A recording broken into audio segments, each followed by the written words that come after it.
Bienvenidos al podcast de actualidad del 1 de enero del año 2024, primer podcast del mes. Tenemos que ver varias noticias, realmente no son tantas, pero sí que están cargadas de información. Por ejemplo, Barrabés ha señalado directamente a Pedro Sánchez, concretamente ha reconocido que se había reunido con él en privado. Ya no es que Sánchez se pasara por allí cuando iba Barrabés a reunirse con Begoña a la Moncloa, que por lo visto es su lugar de trabajo, maravilloso el invento, ¿no?, sino que se ha reunido con el propio Pedro Sánchez. Veremos más noticias relacionadas. En ese bloque meteremos también una noticia sobre el caso PSOE, caso Koldo, de las mordidas en la compra de material sanitario.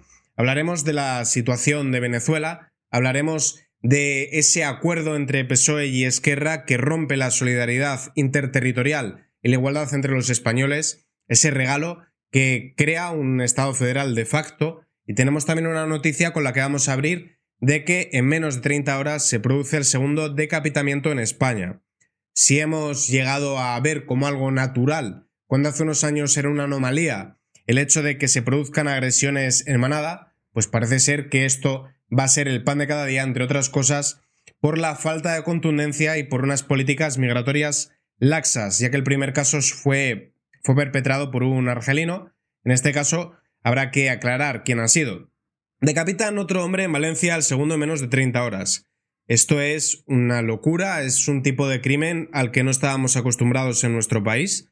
No es frecuente esto en España, sí que es verdad que ha habido peleas, siempre ha habido peleas de bandas, peleas puntuales, pero eran peleas que se dirimían a puñetazos. No estamos acostumbrados a esta violencia tan estremecedora.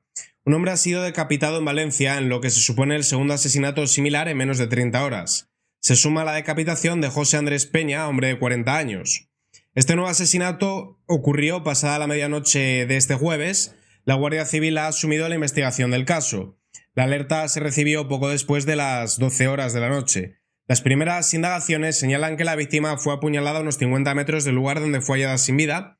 Se presupone que, tras ser atacado, el hombre pudo avanzar tambaleándose entre 50 y 60 metros antes de desplomarse.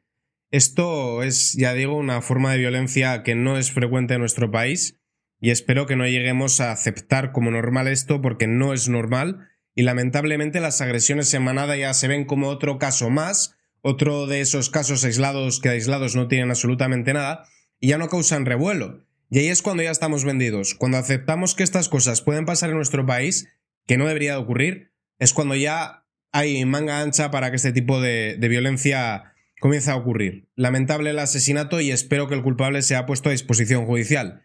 Como digo, hace escasos 2 días hubo otro caso similar también en Valencia, perpetrado por un argelino. En ese caso sí que fue detenido. Toca hablar ahora de la corrupción del PSOE. Veremos unas cuantas noticias que todas ellas guardan relación, porque el denominador común es este señor de aquí, que está en la Moncloa. Juan Carlos Barrabés revela ante el juez que se reunió a solas con Pedro Sánchez en la Moncloa. Esto explica bastante bien el porqué de la querella, el porqué de la demonización del juez, el porqué de esas acusaciones de prevaricación. Creo que todos intuimos que la próxima persona que será imputada, en este caso sería en la Sala 2 del Supremo, habida cuenta que es una persona aforada, Pedro Sánchez. Es evidente que tanto en el caso del hermano como en el caso PSOE, como en este caso, pues es bastante sospechoso. Por lo menos en el hecho de que Begoña recibiese financiación o apoyo de hasta 11 ministerios, con aquella empresa que ella era accionista, también con el máster, cuando todos ellos dependen del propio Pedro Sánchez. Y de hecho es que, si os acordáis, Pedro Sánchez estuvo presente en alguna reunión en la cual se tenía que haber abstenido por conflicto de intereses, dado que era el socio de su mujer. Barrabés, empresario cercano a Begoña, compareció nuevamente este jueves ante el juez que investiga a la esposa de Sánchez por presunto tráfico de influencias. Barrabés, quien se presentó a través de videoconferencia, confirmó encuentros previos en Moncloa y reveló que en algunas ocasiones estuvo a solas con Pedro Sánchez. Hace unos días, Barrabés confesó que mantuvo al menos 6 reuniones en el Palacio Presidencial con Begoña y que ella le solicitó ayuda para establecer el máster. Estas reuniones, algunas celebradas en Moncloa, tuvieron lugar mientras Barrabés daba clases durante un año. El empresario fue citado nuevamente después de que la citación anterior fuera cancelada por motivos médicos. En su declaración como testigo el pasado 15 de julio, Barrabés mencionó 2 reuniones en Moncloa con Sánchez en presencia de Begoña y ahora sabemos que esas dos reuniones habría que sumar otra en la cual se reunió directamente con Sánchez. Por su parte, Marta Castro, de Vox, que es la responsable jurídica, recordad que Vox, al igual que Hazte Oír, está personado en la acusación popular, tras la declaración de Barrabés, ayuda a avanzar en la investigación, y tanto que lo hace. Yo creo que el señalar directamente a Sánchez es fundamental. El empresario cercano a Begoña, que recibió 2 cartas de recomendación y subvenciones millonarias, ha revelado este jueves por la mañana en sede judicial que se vio a solas con Sánchez, como acabamos de ver. Esto es una prueba más en sede judicial del avance de la investigación del caso Moncloa, en el que se investiga a Begoña Gómez. Barrabés, implicado por los contratos cerrados, ha revelado nuevos detalles muy relevantes, ha señalado la letrada de Vox. En otro orden de cosas, la autónoma amadrinada por Begoña ha cobrado 61.500 euros de Radio Televisión Española desde 2021. El hecho de que se sume Radio Televisión Española se suma a que Correos, por ejemplo, y otras empresas públicas fueron empleadas para beneficiar a la mujer de Sánchez. Defender a estas alturas esto ya es imposible. Yo creo que todos tenemos claro que aquí evidentemente hay caso, pero lamentablemente hay palmeros de los medios de comunicación que se han puesto a las rodilleras y con tal de lamer el trasero de su amo son capaces de negar lo innegable. Begoña Gómez, mujer de Sánchez, logró a raíz de la pandemia reactivar su anodina carrera profesional y académica y sus contactos. Es el caso de María José Landaburu, doctora en Derecho, feminista y secretaria general de la UATE. La abogada ha conseguido en tiempo récord, tras ser amadrinada por Begoña, convertirse en tertuliana estrella de la cadena pública Radio Televisión Española. Como sucede con los contratos adjudicados a Barrabés, la presentadora ha disparado tras estrechar lazos con Begoña. Podría ser coincidencia, pero en caso del empresario aragonés, las pesquisas de la Guardia Civil apuntan a que el 90% de los contratos adjudicados llegaron tras los primeros contactos con Begoña Gómez. El juez estrecha el cerco al empresario que dio el chivatazo a Koldo y rastrea si desvió comisiones de la red. Recordad que hay 3 casos en los cuales se está investigando al entorno de Pedro Sánchez. Uno el del hermano, otro el de Begoña y el tercero el llamado caso PSOE. De hecho, yo creo que son un mismo caso. ¿Por qué? Pues porque vemos que coincidía el mismo pueblo en el que vivía el hermano de Sánchez, donde tenían metido dinero, Ábalos comprando chalés por aquí y por allá. Está todo interconectado y el nexo de unión es el propio Pedro Sánchez. El juez del caso Koldo ha dado un fuerte impulso a la causa. Así, tras imputar a 2 altos cargos del Ministerio de Transportes y citar a nuevos testigos, el magistrado estrecha ahora el cerco al empresario que dio el chivatazo a Koldo. Así consta en un auto al que ha tenido acceso Voz Populi, en el cual desestima la petición de Rogelio Pujalte de anular el auto por el que se autorizó la entrada y registro de su casa. El juez alude a un total de 5 mercantiles a las que aparece vinculado este empresario y que, según explica, son de interés para continuar con la trazabilidad de los fondos investigados. Con lo cual, vemos unos nexos de unión bastante claros. Comisiones de la trama PSOE, caso Koldo.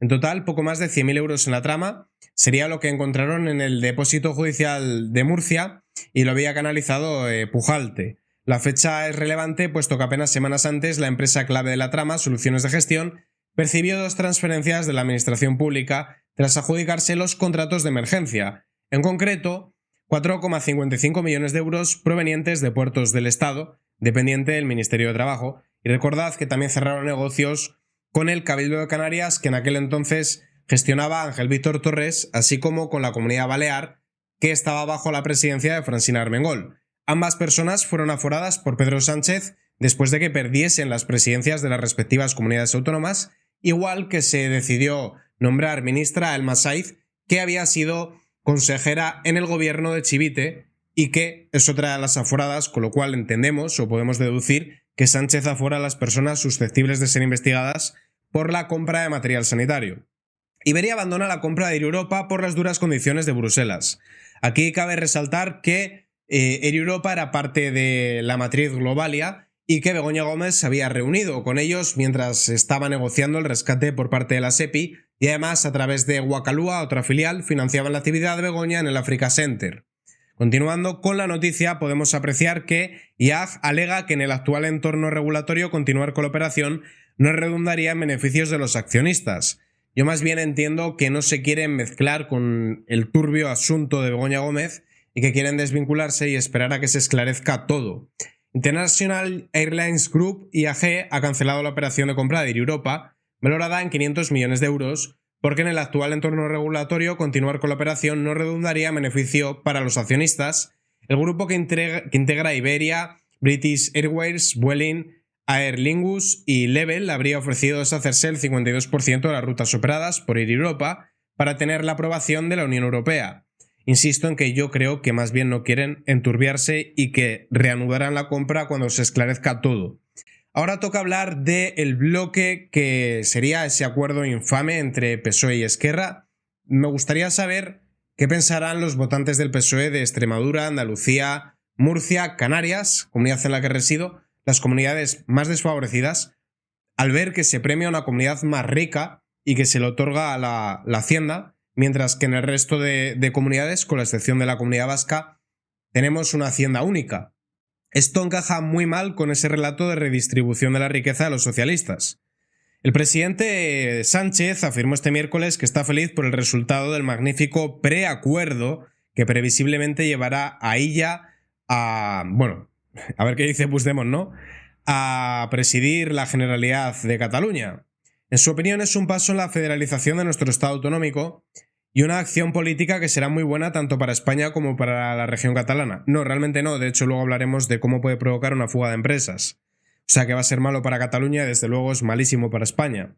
Lo que no detalló ante los medios es que el preacuerdo de investidura sellado, a expensas de que las bases de la formación republicana lo acaben rubricando, contiene la creación de al menos 30 nuevos organismos y oficinas, o dicho de otra forma, chiringuitos, que vienen a reproducir lo que en parte ya se hace desde las instituciones y que amplía el número de embajadas, despliega la participación en instituciones internacionales, crea centros de investigación, foros, etc. Bueno, para empezar, Cataluña no debería de tener embajadas. Temor entre las empresas ante la soberanía fiscal de Cataluña. Puede haber una fuga masiva. Un nuevo terremoto empresarial se avecina en Cataluña. La intención es que la Agencia Tributaria Catalana suma las funciones, hasta sumar el 100%, más allá de la gestión también contempla el traspaso de recaudación, liquidación, inspección y todos los impuestos cobrados en la región. La Asociación de Inspectores de Hacienda ha advertido en un comunicado que este preacuerdo supone un menoscabo a la seguridad jurídica para el tejido empresarial español, con lo cual no es bueno para Cataluña.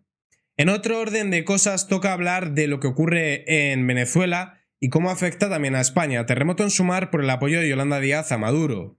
Más Madrid, uno de los principales partidos de la coalición, se ha desmarcado de Yolanda Díaz. Su lectura sobre las elecciones de domingo en Venezuela, la vicepresidenta intervino poco después de que Nicolás Maduro sostuviera haber ganado.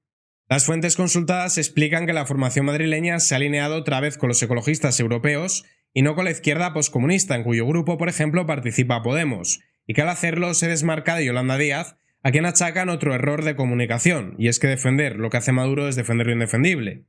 El informe técnico de la OEA denuncia las ilegalidades, vicios y malas prácticas de la farsa electoral de Nicolás Maduro. El informe elaborado por el Departamento para la Cooperación y Observación Electoral, el informe técnico para la Secretaría para el Fortalecimiento de la Democracia de la OEA sobre la elección presidencial en Venezuela para el secretario general Luis Almagro acaba de evidenciar lo obvio, que el resultado publicado por Maduro es una farsa. Las expresiones del informe son tan contundentes como el robo electoral.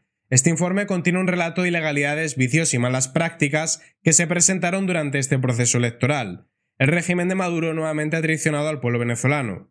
Y finalmente, Maduro maniobra recurriendo al Supremo para ganar tiempo y validar su fraude electoral. Bueno, algo que Sánchez también suele hacer aquí. Nicolás Maduro ha respondido a la presión de la comunidad internacional y el pueblo venezolano. El mandatario ha presentado un recurso contencioso para auditar el resultado, supuestamente, en un intento para trincherarse en el poder. La maniobra busca dilatar la actual situación para ganar tiempo y vestir el pucherazo de aparente legalidad. Maduro promete ahora entregarlas al Tribunal Supremo de Justicia de Venezuela en un proceso judicial manipulado de antemano. El gobierno hace recaer sobre este tribunal la decisión final. El Tribunal Supremo de Venezuela está presidido desde el mes de enero por una reconocida chavista, es decir, como aquí con el Constitucional, que lo preside Cándido Conde Pumpido. Con esta noticia finalizamos el primer podcast de este mes de enero y muchísimas gracias a todos por verme.